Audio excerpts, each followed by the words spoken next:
11:00 na, gusto mo nang matulog? He caressed my back. Umiling lang ako. Inaantok na ako pero ayoko pang matapos ang gabing ito.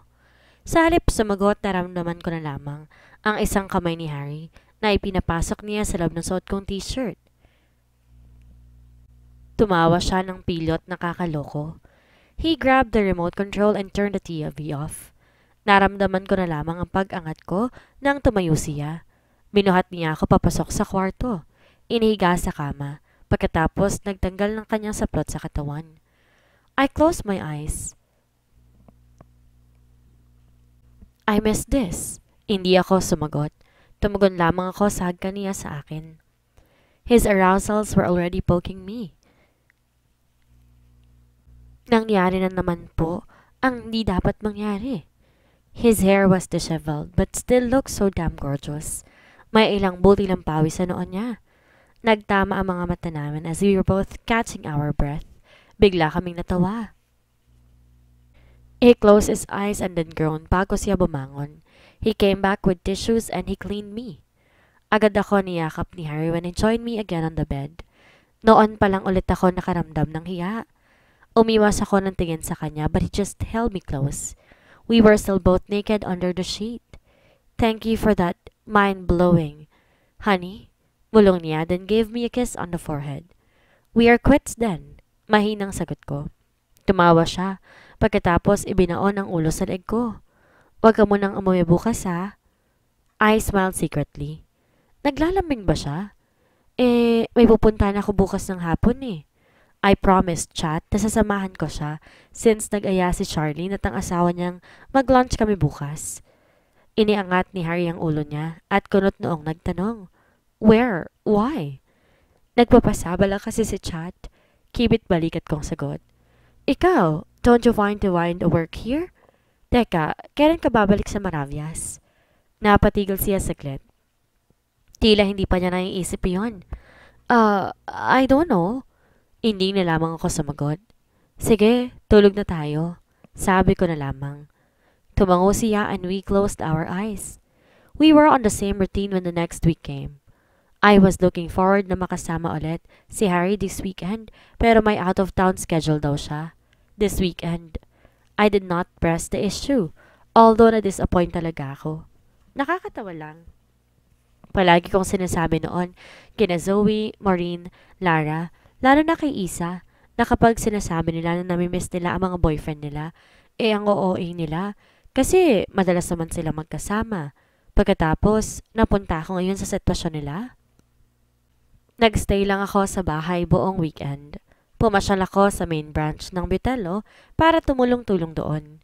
Ngayon na lang din kasi ako nakadalaw mula na magkatrabaho ako. Ang boyfriend mo, kailan namin makikita at makakaliskisan? Biglang tanong ni Franz. Natawa ako. Sinabi ba sa inyo ni Pops? Korak. Yummy naman sa pagkakadescribe niya. Si Kelly naman iyon. Tsaka na siguro, medyo busy pa rin kasi siya eh. Busy? Saan? Agad na tanong ni Franz. Hindi ako nakasagot. Oo nga, saan busy si Harry? Agad kong naisip na kasama na naman niya si Nicole. The last time na nag-out of town siya, nakita kami sa Puerto at kasama niyang babaeng iyon. I really could not get to stop thinking na hindi lang sila close. Hoy babae, hindi ka na nakasagot. Untag ni Kelly. Nag-out of town siya this weekend. Kasama yata ang mga kaibigan niya. Mahinang sagot ko.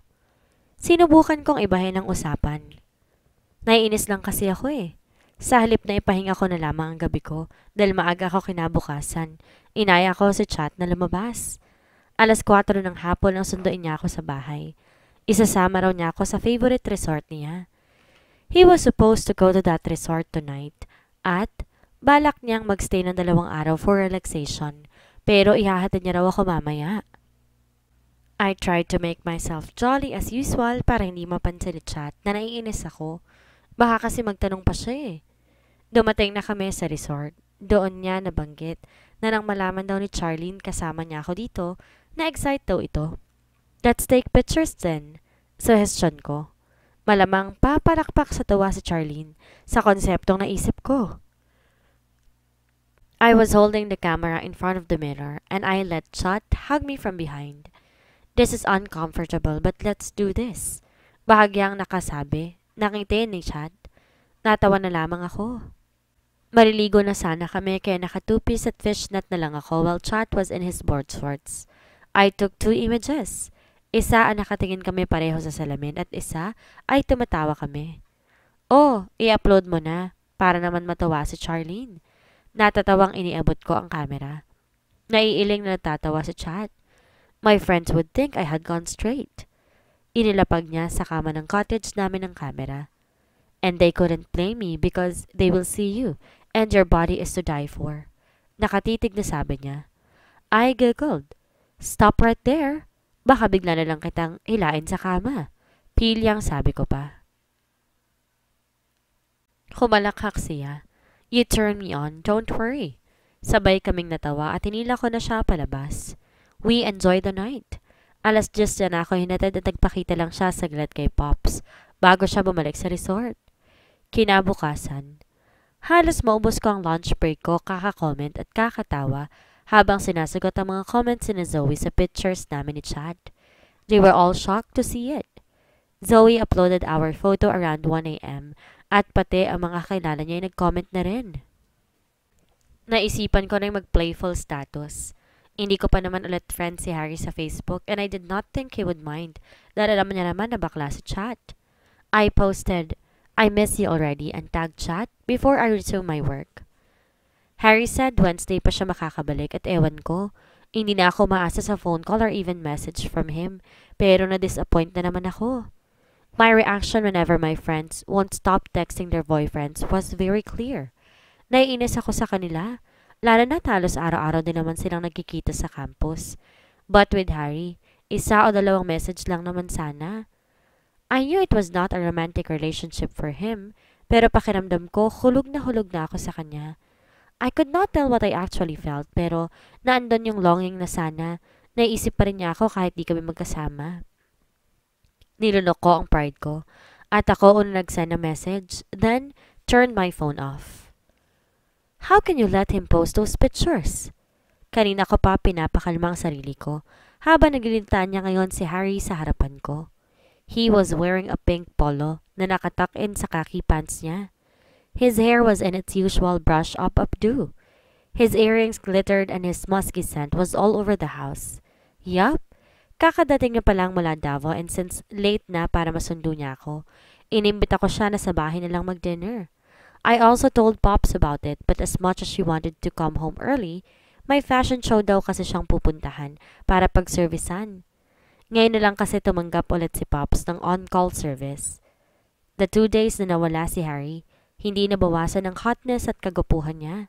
Na-excite pa nga ako nang matanggap akong tawag mula sa kanya kaninang lunch break.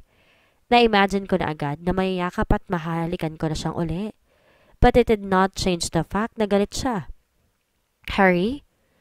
Don't you harry me, Bella. I am mad at you. Tiningala ko siya. Kitang-kita ko ang pagsimangot ni Harry.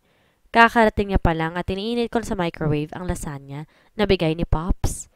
Sinalubong ko siya sa gate at muntik na ako maubusan ng hininga sa pagpipigil na makita ko siya uli.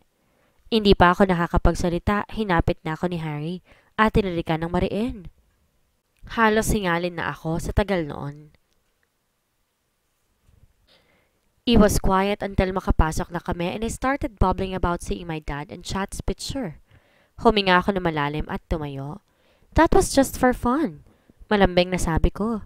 Lumapit ako sa kanya and hugged him. Hindi naman siya tumutol. I rested my head on his chest. Napapikit ako na malanghap ko ng buo ang kanyang amoy. That was not funny at all, Bella. You were almost naked and you let him hug you from behind? Tumaas ang boses niya. Gusto ko matawa dahil para nag-overact si Harry. Tiningala ko siya.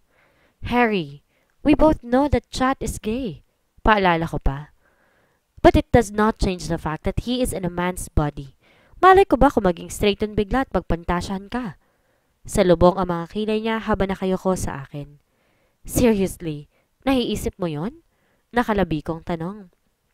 It felt weird, thinking na pagpapantasyahan ako ni Chad. Damn it! Ipatanggal mo yun sa kanya. Maya-maya ay utos niya na ulit. Why do you even know about that?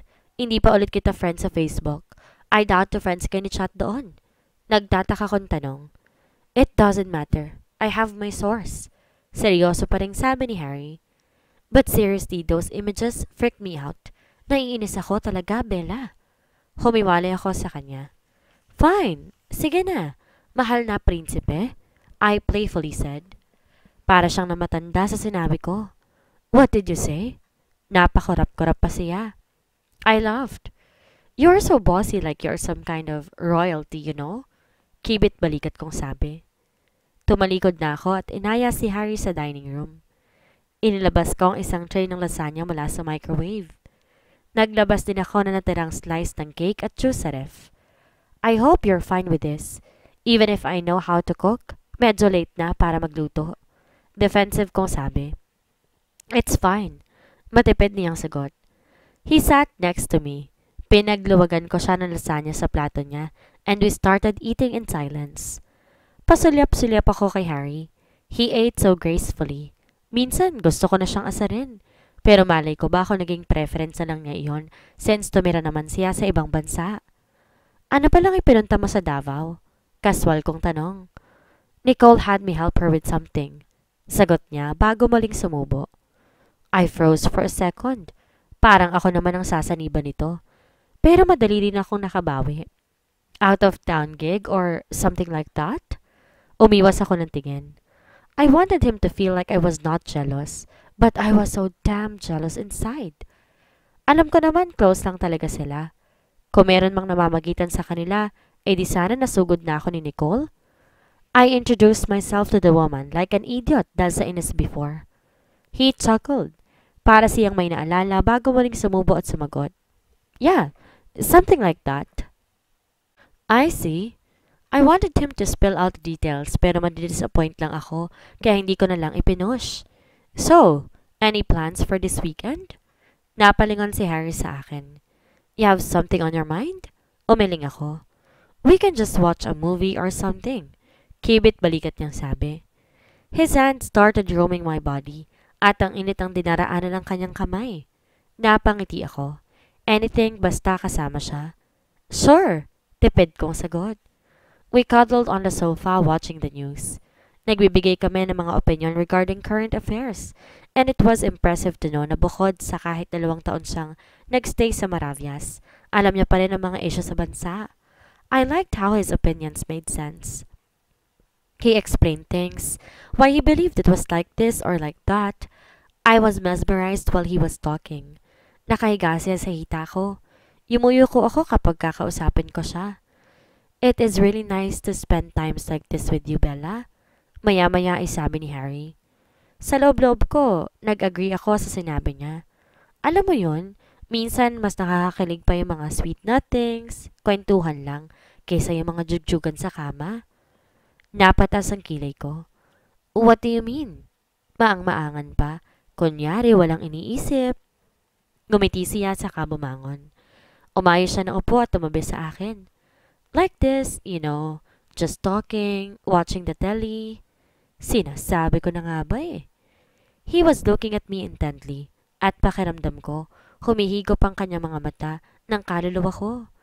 I felt the familiar heat on my cheeks kaya napayuko ako. Then I heard him laugh. You are so pretty, especially when you blush, hon. Come here. Inakbayan niya ako and pulled me closer. Then he slid his other hand into my waist. Tinignan ko si Harry. Our eyes met again and he kissed me. I closed my eyes and I felt my veins become alive again. Just one touch from him made my stomach flutter with excitement. The past years na walang lalaki nakapagparamdam ng ganito sa akin made me feel like Harry was worth the wait.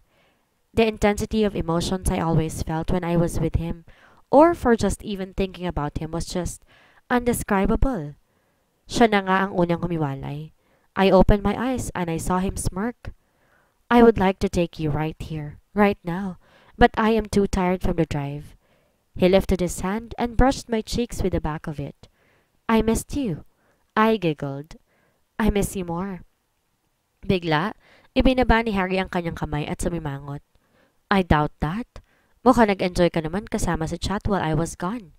Natawa ko. Seriously? Babalik na naman tayo dyan? It's not something to laugh about. Natawa pa rin ako sa reaksyon niya. Bella, isa. Napatigil ako sa pagtawa na makita kong seryoso na talaga si Harry. Fine. Hindi na nga eh.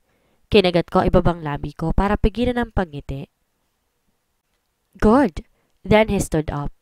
Anyway, I should go. It's getting late. Susunduin kita bukas, alright? Tumango ako. Niyakap niya ako bago ko siya ihatid sa labas ng gate. Para akong tangang nakangiti hanggang sa pagtulog. The weekend came fast. Lalo ko na-excite. I was a party girl no more. I just always looked forward to the time na susunduin ako ni Harry at magdi-dinner kami. Pagkatapos, ihahatid niya ako sa bahay. Busog na busog ako sa mga pangaral ko kina Zoe noon. Hindi tulad ng iba. Hindi naman umabot sa punto na may nagtampo sa amin dahil masyadong attached sila sa mga boyfriends nila na mga panahong iyon. At ngayon, ako na nasa katayuan nila na palaging excited makita si Harry. May mga instances lang na ako mismo naiinis sa paulit-ulit nilang reklamo. Halimbawa, may nasabi lang ang boyfriend nila, bibigyan na nila ng kahulugan. Or kaya kapag na-late na isang beses at hindi sila naniniwala sa excuse, mag-iisip na sila ng kung ano-ano. I was getting myself ready for those moments. Actually, alam ko pagdaraanan ko rin yun sooner or later. But so far, so good kay Harry. I like the fact that he did not bombard me with text messages every hour. Dagdag pa na walang stress sa trabaho ko, kaya pakiramdam ko, everything about my life was good. Life is so good. Maaga ako nagising at inabutan ko pa si Pops. Aalis kay mamaya ni Harry, no? Bungad niyang tanong. Yes, Pops. Hindi ko na naitago pa ang ngiti. Tumawa si Pops. Kasalukuyan siya naghahanda sa hapagkainan. Tosino ang ulam. I like that guy. Pero sana dahan-dahan lang kayo, Bella, ha? Masyado pa kayong bata. Nakangiting paalala niya. Opo naman. Napag-usapan na po namin ang tungkol dyan. We are taking it slow. Good to know. Alika na bago pa lumamig ang fried rice. 3:00 ng hapon ako sinundo ni Harry. He was wearing a white polo and khaki shorts. He looks oh so dashing in his attire. Idagdag pa na super visible ang tattoos niya sa braso dahil sa kanyang suot. Tinanggal ni Harry ang suot niyang aviator shades when he saw me came out of the gate. Nakasandal siya sa kotse niya habang nasa bulsa ang isang kamay. He gave me a smack on the lips and opened the car door for me.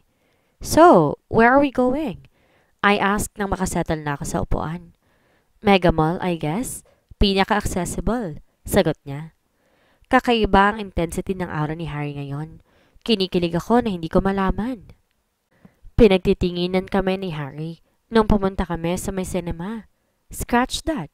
Pinagtitinginan siya ng mga tao. Masyado siyang mahirap i-ignore at parang wala naman siyang pakialam. No matter how cliché as it sound, Harry really was a steam-sealer. Ako nang nahihiya sa pagtingin ng mga tao. Stay there, alright? Bibili lang ako ng ticket. Bilin niya. Inalikan niya pa ako sa noo bago umalis. Di namin napag-usapan ko anong papanoorin. Hindi ko na rin naman inisip.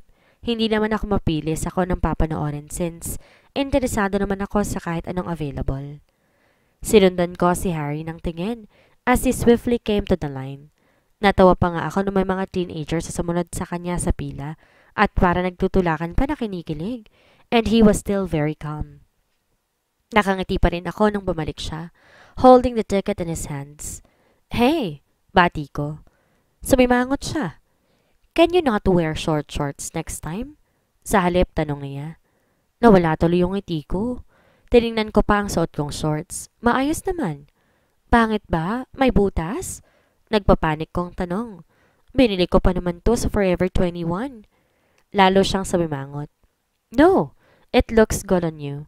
Too good that other guys are already ogling you. Para siyang batang nagmamaktol. Napatanga ako sa sinabi niya. What? Tara na, baka makasapak pa ako ng mga tumititig sa'yo at sa hita mo. Walang sabi-sabi. Kinuha ni Harry ang aking kamay at hinila ako papunta sa counter para bumili ng snacks. Natawa ako kaya tinignan niya ako ng masama. Natatawa lang eh. Hello? Mas marami pa nga tumititig sa'yo at parang ang gusto ko pang iuwi. Pigil ang tawang sabi ko. I don't care. Inirapan pa niya ako. Ang sungit mo ngayon. Meron ka ba? Shut it, Bella. He glared at me at natawa pa akong lalo. Ang sarap lang asarin. Wala nang nagawa si Harry dahil kami na ang o-order. Saka lang niya binitawan ng kamay ko nang kukunin na namin ang order namin. 2 large drinks, malaking popcorn at bowl ng fries. May 15 minutes pa bago magsimula pero nakapwesto na kami sa balcony. Nagsimula na akong pumapak ng fries at popcorn pero hindi mawala ang ngiti ko. Stop smiling like an idiot. Mahinang saway ni Harry. Huwag kang killjoy. First time ko to, no? Pagkatapos, umubo ako ng fries. First time in a cinema? Nagtatakang tanong niya. Ginagap niya ang kamay ko at tinawakan iyon. Napanguso ako. Are you for real? Of course not. First time to come here with someone na, you know. I let him take the hint. Oh, that means the douchebag who spiked your drink did not have the chance to come here with you? Umiling ako. Oo naman. Sina Zoe ang madalas ko makasama kapag wala silang lakad ng mga boyfriend nila. Ganon. Tumango-tango siya. Good then. Seriously? Kumalat na yata sa peso namin ang amoy niya. So wonderful. Sana hindi punuan ang sinihan at walang tumabi kay Harry. The movie started at nagulat ako na ibaba ni Harry ang sandalan ng upuan niya. Hindi niya binibitawan ng kamay ko at sumandal sa balikat ko. Saglit ako napatigil. Para akong teenager na kinikilig. Seriously, ilang linggo na kaming ganito pero may mga instances pa rin talaga na nakakaramdam ako ng kilig sa mga galaw niya at sa mga sinasabi niya. Damn, I was so into him. Good thing din na hindi punuan at 3 seats away kay Harry ang nakaupo sa hilera namin. Ubos na ang pagkain namin kahit wala pa sa kalahating pelikula. Well, ako actually yung halos kumain. You wanna get some more? Bulong niya. Gusto ko pa sana, pero thinking na aalis siya kahit sandali, mas ayoko. Kaya tumanggi na lang ako. Humilig ulit si Harry sa balikat ko. I bit my lower lip. Nag-iiyakan ng mga tao sa paligid ko samantalang ako, todo ngiti sa kilig. Shit! Magka-holding hands kaming lumabas ng sinihan nang matapos ang pelikula. Gusto ko nang batukan na sarili ko sa kakangiti. Mas naging intimate na nga kami before. Hell! Nagdaig na kami ng ilang ulit but these simple gestures, mas nakakatunaw, mas nakakapaso. Oh, great! Sabi ko nang mapadaan kami sa isang shoe store at nakita ko si Charlene. Hinila ko si Harry pero nung lingunin ko si Charlene, nagtama ang mga mata namin. Automatic kong binitawan ko ang pagkakahawak ni Harry sa akin.